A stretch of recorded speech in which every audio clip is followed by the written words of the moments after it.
Hey guys, welcome back to the channel McNally Money, home of all things stock, investment, and personal finance related.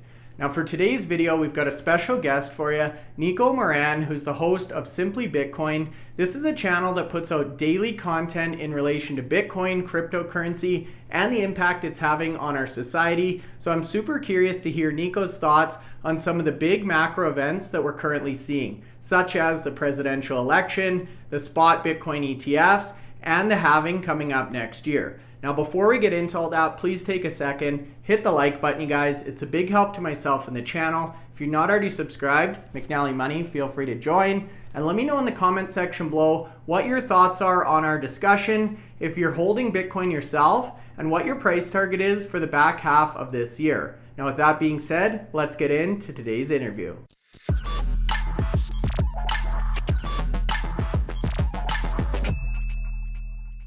Okay guys, so that's right. Today's video, we've got a special guest for you, another YouTuber who's amassed a big following in the Bitcoin and cryptocurrency space. His name is Nico Moran. He's the host of Simply Bitcoin and the content strategy manager at Swan Bitcoin. Nico, thanks so much for being with us today. We really appreciate your time. Happy to be here, man. I'm excited. Great. So yeah, we were having a little bit of dialogue before we flipped on the camera here, but can you give us a little bit of background, Nico, on how you got into the Bitcoin space, maybe your orange pill moment, as they say, and what Simply Bitcoin's all about? Yeah, my orange pill moment. Wow. That was back in 2016. I was not in a good place in my life, and I saw Bitcoin as an opportunity to kind of get out of that like little rut that I was in, and I went all in. I just, I sold everything that I had, borrowed money from my mother, borrowed money from my ex-girlfriend, maxed out my credit cards, just went all in Bitcoin, and I've never looked back. And Bitcoin's given me purpose. It's giving me a career. It's giving me this network that I would have never have thought possible if you would have told me this those many years ago.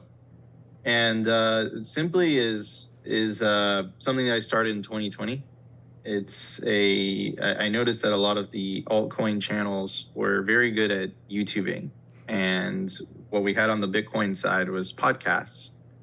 And I figured, I'm like, okay, let's do some type of in between using the tips and tricks and the tactics that a lot of these altcoin channels use to get so big so fast, and let's just apply it to Bitcoin only content.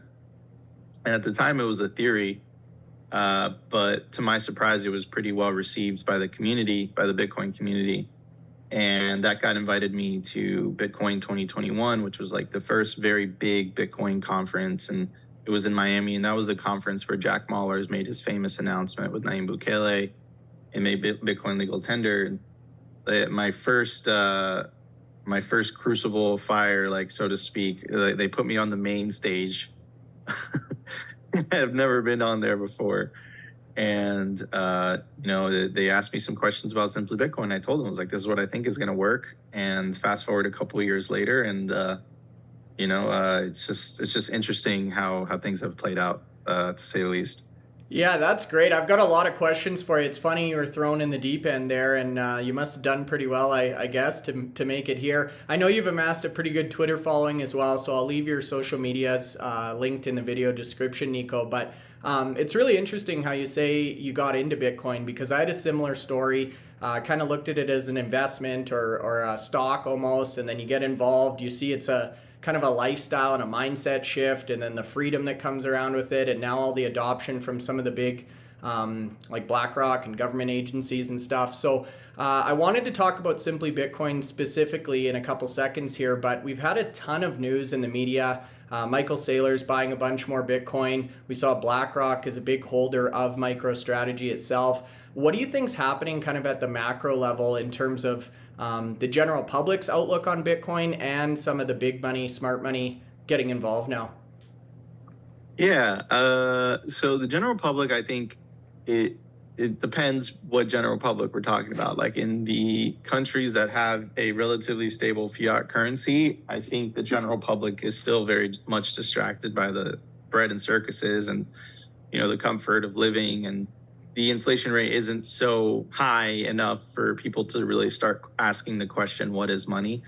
But in the developing world, whether that's Nigeria, Argentina, Venezuela, Turkey, you name it, right? It's like 60% of the world doesn't have a stable fiat currency. You see massive Bitcoin adoption there. I think the rates last time I checked is anywhere between 20 to 35% of the population is using a non-government currency. Now, that's not to say it's Bitcoin specifically. I think it's mostly a popularity in stable coins. From what I'm seeing, of course, there's Bitcoin adoption, but the thing about stable coins is that they provide a false sense of financial sovereignty due to their centralization. So I think that they inevitably will be co-opted by governments.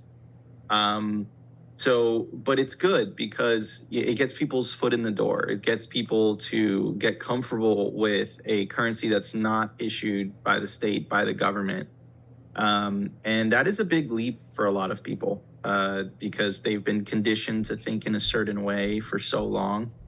But I think that veneer is slowly starting to go away. And I think people are slowly starting to wake up to that.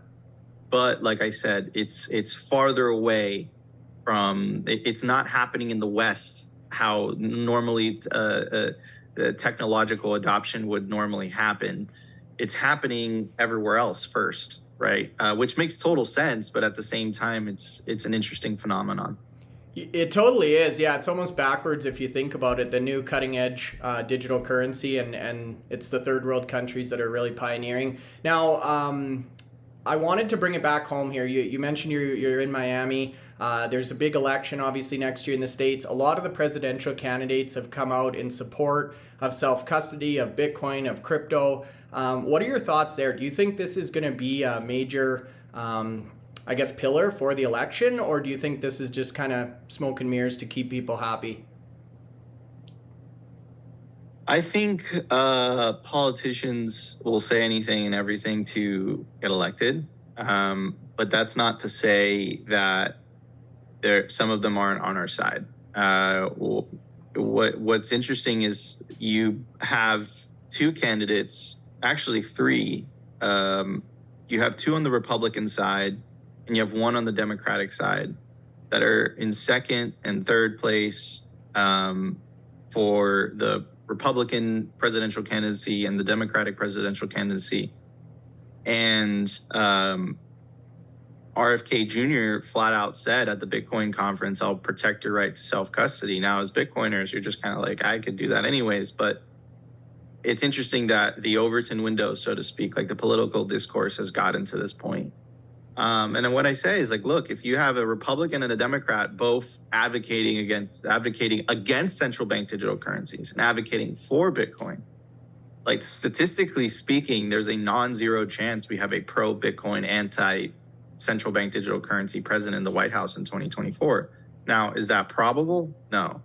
But I could tell you that it's better than what we have now. The Biden administration has been hell-bent. They've been completely against Bitcoin.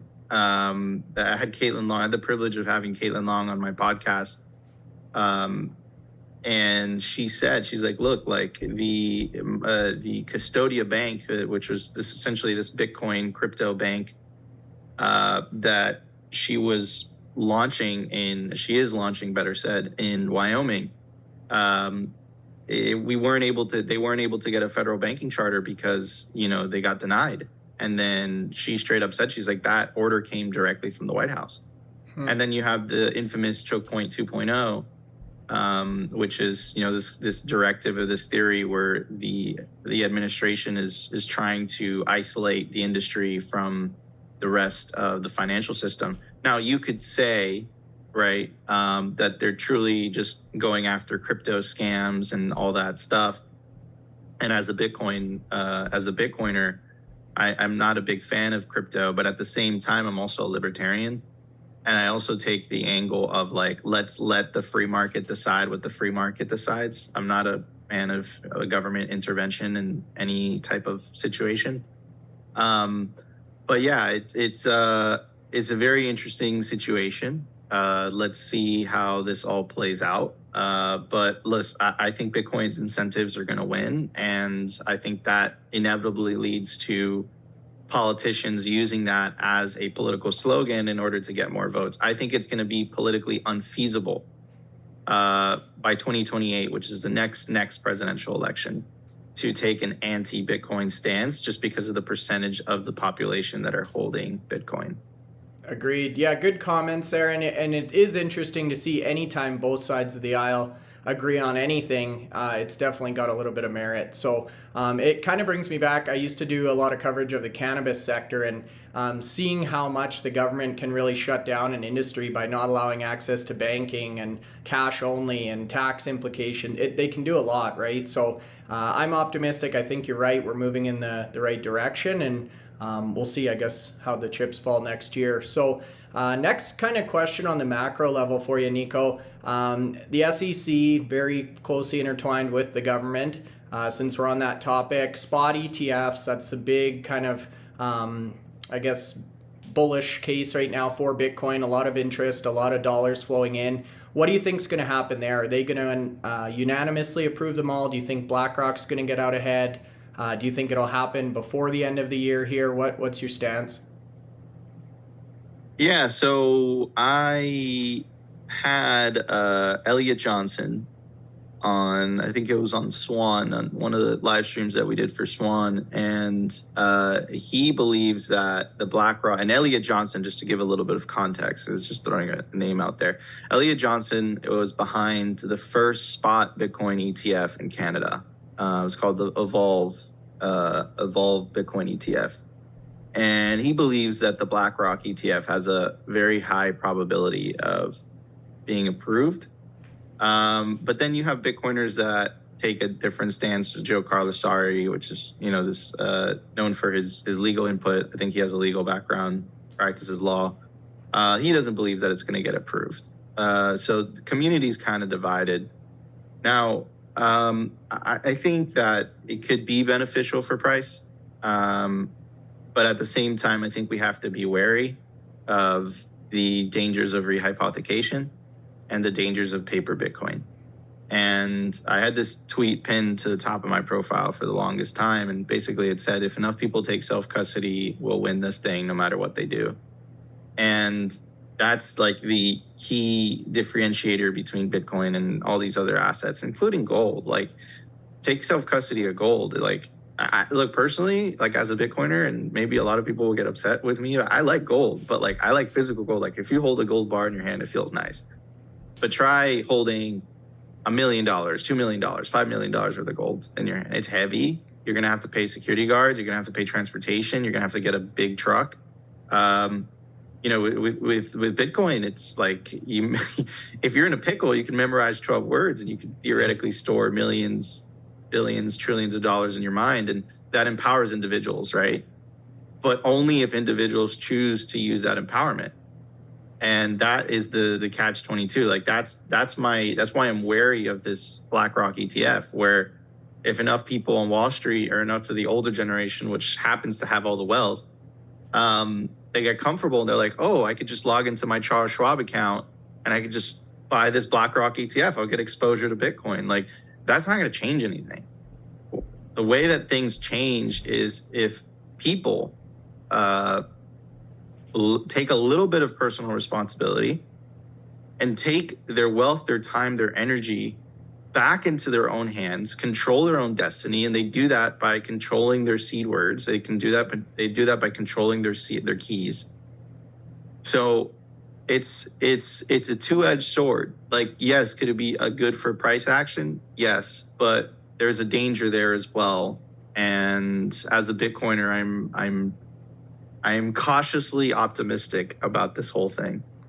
Yeah, that's an interesting angle, and I like how you brought up both sides, and you're totally right. The easier, more accessible, mainstream we make it, the more it becomes just like everything else kind of thing, right? So, yeah, the self-custody is a big thing. I, too, hold gold and silver bullion. I've never had the problem of having to move around $1 million worth of gold, luckily, so I don't have that issue, but I hear you that it's not as divisible, it's not as transportable, all the rest. So now zeroing in a little bit, Nico, this is awesome dialogue. I really appreciate your insight there, and obviously you've got the opportunity to meet a lot of experts in the space. Simply Bitcoin, can you tell us a little bit specifically about that? What's kind of been the general tone or discussion points on your recent episodes? Yeah, so we're a daily news show, and we cover, our motto is we'll be your number one source for the peaceful Bitcoin revolution. And what we're seeing really is the separation of money and state, and we're watching it in slow motion. And this has been something theorized by the book The Sovereign Individual that was written in the 90s. And a lot of the predictions that they made, it was two gentlemen, have come true, right? And what you're watching is what I call the great disintermediation. And you're watching these mechanisms of control be disintermediated in real time. But it's not just Bitcoin, it's information. Information actually started with the internet. And now you have individuals being able to talk directly with each other like we're doing so right now, hundreds, if not thousands of miles away from each other instantaneously. And they do that through different social media platforms, whether that's Twitter, YouTube. And what that creates is individuals no longer seek information through the approved mainstream, so-called mainstream. I don't call it mainstream anymore. I call it corporate media, legacy media, sources, of which governments have successfully used those sources in order to control the narrative for a long time. And control the discourse. And now that's being disintermediated, and it's causing some chaos, right? There's movements in Canada and the US. They tried to create, the Ministry of Truth, so to speak, to only allow, approved information sources and stuff like that. But you have independent media exponentially growing, like Tucker just dropping episodes on Twitter. You have the Joe Rogan podcast, the most popular broadcaster in the world. It's an independent, that's just a guy, right? And he's not saying the approved narratives or what the establishment media would allow. So it's very interesting to watch that disintermediation. And there's a bit of an overlap, and that overlap is the disintermediation of money. And that's what's happening as well. So both those things are happening, and both those things take power I can't think of another word to describe this. It takes power from these well-entrenched, established institutions that have been in power for decades and decades and decades. And what it does is it empowers individuals. So you're seeing the balance of power shift from the state back to the individual, and you're seeing individuals empowered because of the internet and because of what the internet has enabled, like technologies like Bitcoin, like Nostr, right? Where like even the idea of deplatforming is just, you can't do it. You can't censor that person. So if you can't censor that person, then you have to have dialogue with that person. That person, you're going to have to speak with them. And I think what the long-term effects of that is a society with aligned incentives. And I think that what's wrong in the Western world with governments and this corruption, and politicians get elected, and they're not so much concerned about doing good by their constituents. They're just concerned about staying in power and, milking and trying to get as close to the money spigot as possible.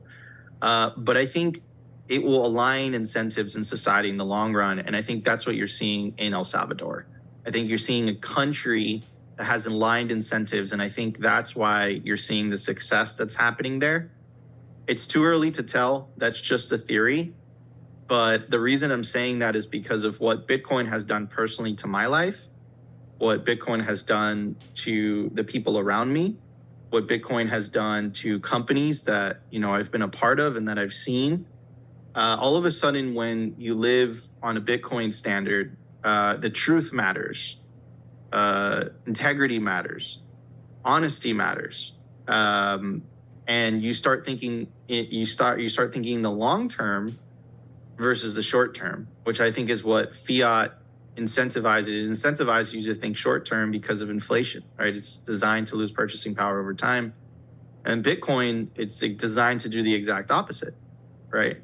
So yeah, like I know I said a lot, but to kind of answer your question, that's what we try to cover on Simply Bitcoin, this phenomenon of the separation of money and state, the peaceful revolution, like I like to call it. And I think that the world's going to be a lot better place once we get over this hump that we inevitably have to go through, because I think there is going to be some type of clash. Because I just think that governments are just not going to be okay with this. Like they're not, the amount of power that comes from being able to issue money that everyone else has to work for it's a godly power. Like I can't even put it into words. The military industrial complex relies on that. Like there's so many things, so many industries that rely on this privilege, because that's really what it is. Do you think they're just going to say, okay, you know what, you guys found sound money, it's great, we're going to just give up the money printer? Like the US spends $1 trillion more than it collects in tax revenue every single year. How is it able to do that? Yeah, and it still collects more tax revenue year after year, collects more tax revenue, but it still spends $1 trillion more than it collects. How do they cover the difference? They print the difference. And how are they going to stop that? You don't just stop that. So many people's job depends on that. Like the government depends on that. And, that's what I'm seeing happen in slow motion. But, that's why I call it a peaceful revolution. This is the separation of money and state. Humanity went through the separation of church and state. Hopefully this time it's a lot less violent than it was last time. But we'll see, man. All I know is I have Bitcoin in self-custody, and I'm just watching on the sidelines, eating popcorn and talking about it. There you go. Yeah, time will tell, but I unfortunately agree with you. It's pretty rare for people to give up power peacefully. So we'll see where that intersection happens. But Nico, this was extremely helpful for me. Like I say, I started this journey with Bitcoin from a financial stock investing kind of mindset, and I'm quickly kind of evolving into that orange pill moment, right? It impacts every part of our life, the way we think, the way society works, the way we interact with people. So having guests like yourself on here is really helpful to kind of round that picture out. So hopefully we can have you back again soon. Again, I'll leave a link to all of your socials and everything so people can take a look for themselves. Check out Simply Bitcoin. You say it's a daily. Is it Monday to Friday, or when do you post on that one? Yeah, it's Monday to Friday, and then we have special guests on Wednesday at 5 p.m. And we're dropping clips 7 days a week as well. So Gotcha. We're turning out a good amount of content, and you can just kind of check it out. And it's all Bitcoin content, and it all kind of comes from the lens that I just described. But yeah, man, thank you so much for having me. It's been an honor, and appreciate it. And yeah, I would love to come back. Just let me know. That sounds great. Okay, guys, so if you're still watching, make sure you leave a comment and a like. Hopefully you found some value. If you're not subscribed to the channel, McNally Money or Simply Bitcoin, feel free to join. We'd love to have you as part of the community. And if there's any questions you want us to cover in our next sit down here, leave them in the comment section below, and we'll try and get them on the list for you. So Nico, thanks again. We'll talk to you soon, buddy.